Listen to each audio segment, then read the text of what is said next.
Hey everyone, in today's video I want to talk about the pros and cons for various tablet sizes for note-taking. And I want to start by saying that there is no best size because which size to get really comes down to personal preference and also comes down to what you want to do with the tablet besides taking notes. So on the left, I have tablets that are smaller than 9 inches, and that's the iPad mini.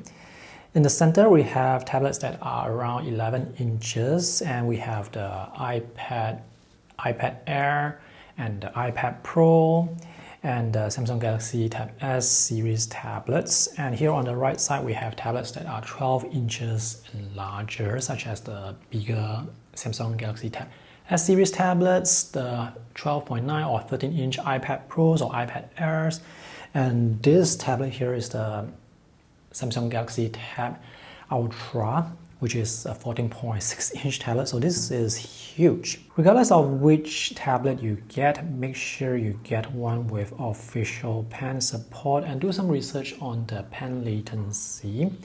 Try to find a pen with low latency so that when you're writing or taking notes, the writing experience will feel more responsive. And I have reviewed many tablets on my YouTube channel for note-taking, so if you need to do research, you can just search through the many reviews or tablets that I have featured. I'm happy to tell you that many of the tablets with official pen support nowadays usually comes with a pen that has low latency, so that's good news. Let's look at the tablets that are smaller than 9 inches first. So this is the Lenovo Legion Tab Gen 3, aka Lenovo Y700, with an 8.8-inch display. This is the iPad mini with an 8.3-inch display, and this is an A5 size sketchbook that belongs to my daughter. So if we put the 8.3-inch iPad mini on the A5 sketchbook, you can see that this tablet and the display is slightly smaller than the sketchbook. And this 8.8-inch tablet is also slightly smaller. The thing with small tablets is they are compact, portable, and lightweight, and you can hold them easily in one hand to take notes. The thing with small tablets is you cannot fit too many words on a single line. You can still write a lot of words on a small tablet, or you can write smaller to fit more words onto a single line. So the limited small display size is a limitation, but it's not really a big issue.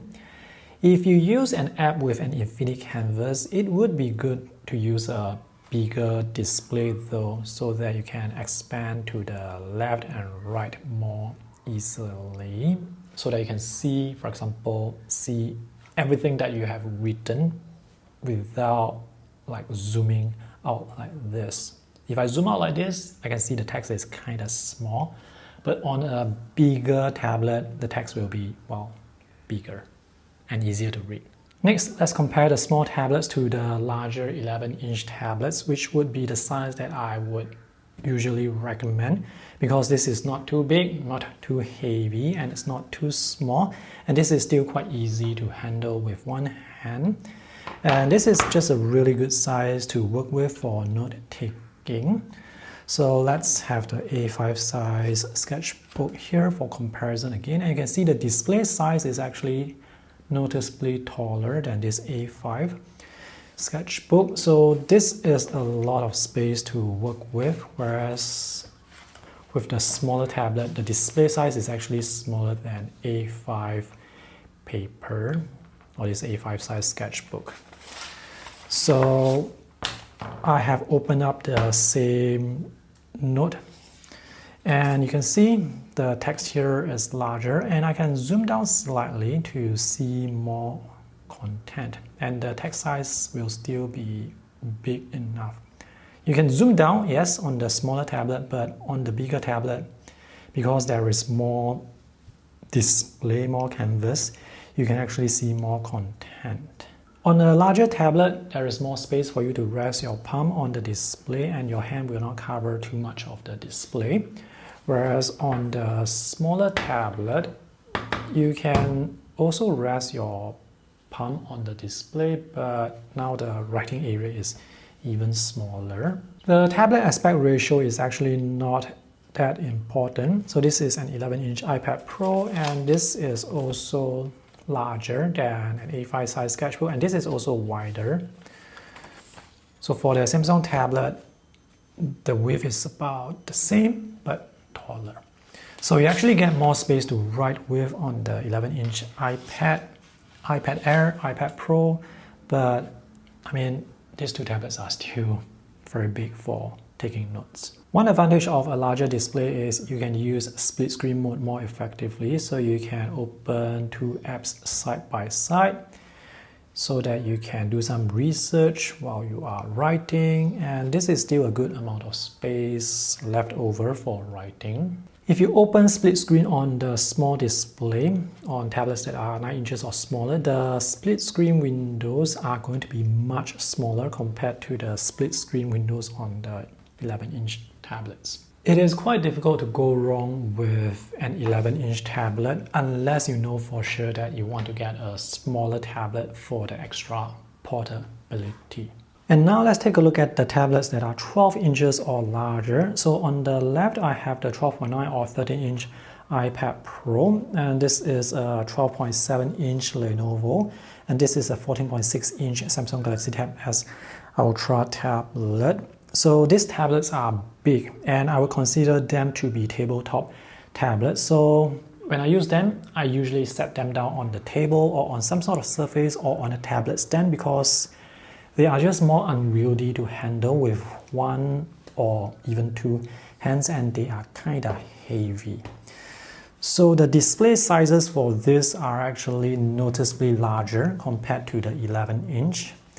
So this is the 11-inch Samsung on top of the 12.7-inch.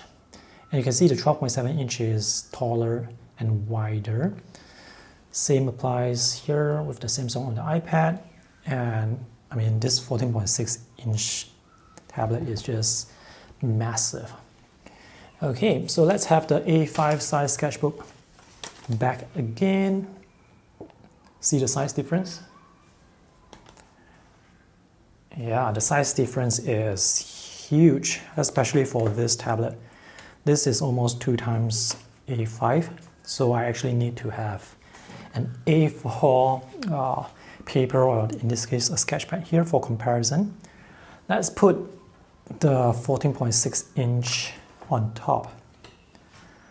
So this is almost A4. Actually, it's taller than A4. And let's have the 12.7-inch on top. I do not have the 12.4-inch Samsung, so let's make do with this 12.7-inch, which is slightly bigger than the 12.4-inch Samsung. So this is almost A4 size. And lastly, we have the iPad Pro, and this is also huge. Due to the aspect ratio, this is actually shorter than A4, but it's almost as wide. So if you need like a big display for writing, go for a tablet that is 12-inch or larger, but you actually do not need so much space for writing because, as shown earlier, 11-inch is actually more than sufficiently big. Here's a comparison of the 13, 11, and 14.6-inch display, and these are not the same notes, by the way.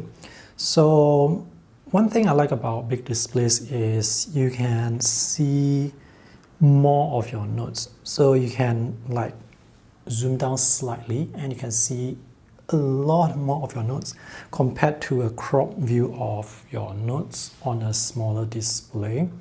So I can zoom out to see all my notes, and the text will still be quite big. I tried to scale the text size for these 3 tablets to be about the same size, and because of the physical display size, you can see that you can see more notes just because of the larger display rather than a crop view of the full page. So that's the advantage of the larger display. So you can certainly use a tablet that is 12 inches or larger to take notes, no issues, but an 11-inch tablet is still big enough. The biggest advantage of having a big tablet is you can use that tablet more effectively as a wireless external display.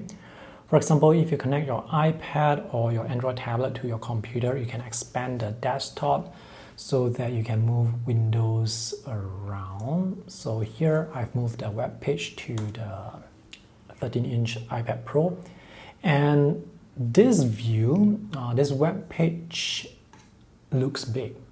All right, it looks really big. It's just, this display is just slightly bigger compared to this 14-inch display. So that is the biggest advantage of having a big tablet. You can still use your smaller 11-inch tablet as a wireless external display. It's just that it's gonna look smaller. So the web page that I see here is actually a cropped view of the larger web page that I was able to show you earlier.